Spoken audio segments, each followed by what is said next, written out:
Hey peeps, how's it going?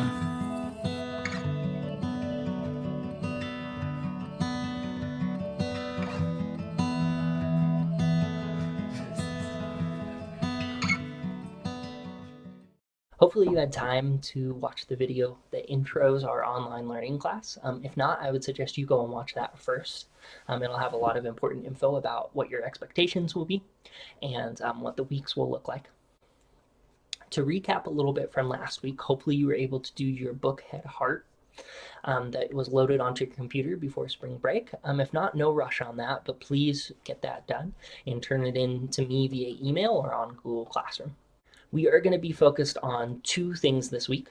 The first one is starting to plan for our fictional narratives, and the second one will be redos on personal narratives. Also, quick side note, everything you see in this video will be posted on Google Classroom under week 1. So that means any documents you see, anything in my notebook, any videos, they'll be there.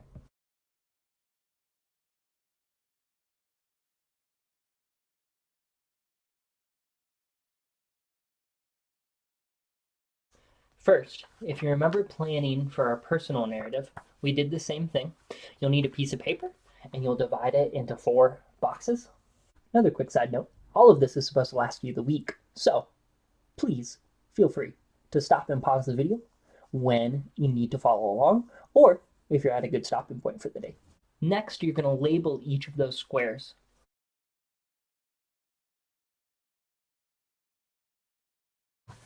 Your page should look something like this now. You have 4 squares labeled in each square. You are next going to come up with a story idea that fits each of these topics. This is the point where a lot of you in class would be asking for some clarification on what these topics mean.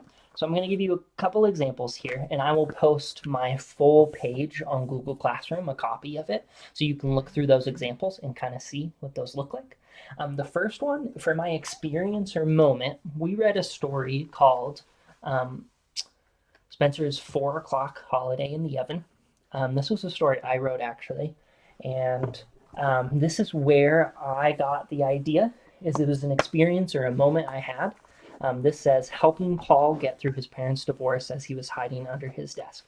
I had a family that I would help out with some stuff, and one of the little kids was under the desk, and we were talking about kind of the difficulty of him dealing with his family's divorce, and that turned into the story that is Spencer's 4 o'clock holiday in the oven. Another example was for my current event. You could do anything. Obviously, there's one thing that's going to come to everyone's mind right now as the biggest current event, but Ty, stop whining. Ty doesn't like that I'm not paying attention to him, but now he really doesn't like that I've picked him up. Speaking of, what does my dog think about all of us working from home? And then I was thinking maybe of writing a story from Ty's perspective through this time. What does it look like for him and maybe his mind for everyone to be home and working from home and doing all this stuff and being home all the time? Is he really excited about it? Is he like, why are you guys not leaving me alone? All those kind of things. So I'll post this with examples of our other 2 ones. I just didn't want to take a lot of time in the video to post them.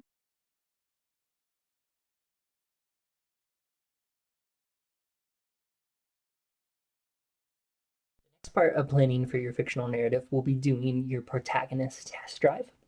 This is where you're going to experiment with your main character and see if you can describe them, figure out what they want in the story, all those kind of things to see if it's a protagonist that's going to work for you and that you're going to be able to spend a whole story writing about. The protagonist test drive is the only part of our planning for the fictional narrative that I'm going to ask you to turn in. There's a turn-in assignment on Google Classroom for that. But all of this planning is really important for you to have a successful fictional narrative. So even though I'm not asking you to turn all of this stuff in, I am asking you to do this because it's going to make your life a lot easier when you go to sit down next week and type out your fictional narrative. Real quick, I'm going to stop and show you what this looks like on Google Classroom. So if you go to your Google Classroom and you click on classwork, on the left, as I have circled here, you should see the week 1 folder. If you click on that, your page should look like this. In the week 1 folder should be all the materials and assignments you need for this week. Probably the easiest way to complete your Protagonist test drive is to go on Google Classroom, look at the examples that I have on there for you, and then complete your own. This might be a 1-day process for those of you that already know what you want to write about. This might be more like a 2-day process for those of you that are going to try out a couple different stories and a couple different protagonists to do this with.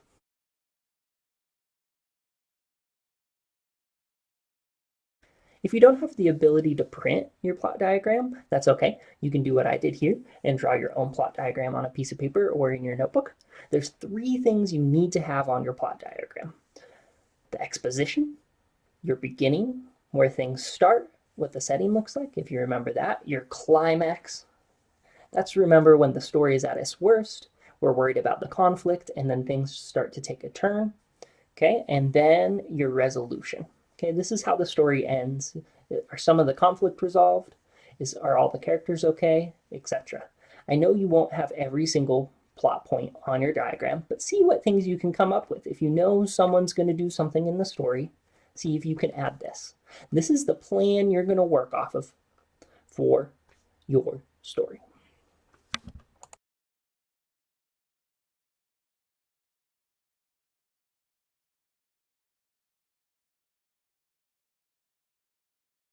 I'll do it for our week 1 video.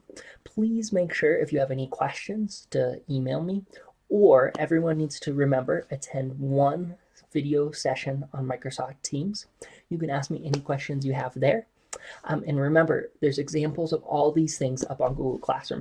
If you're looking for a few more things to do this week, I'm going to do a separate video on how to do your personal narrative redos, because this video is getting a little too long. Also, down in the description of this video, I have both a video link and an article link that have been the 2 best things I've seen on the internet about going through this COVID-19 crisis. I miss you all. I hope to see you all soon on video chat, and please stay safe. Is there one more to the past love? Is there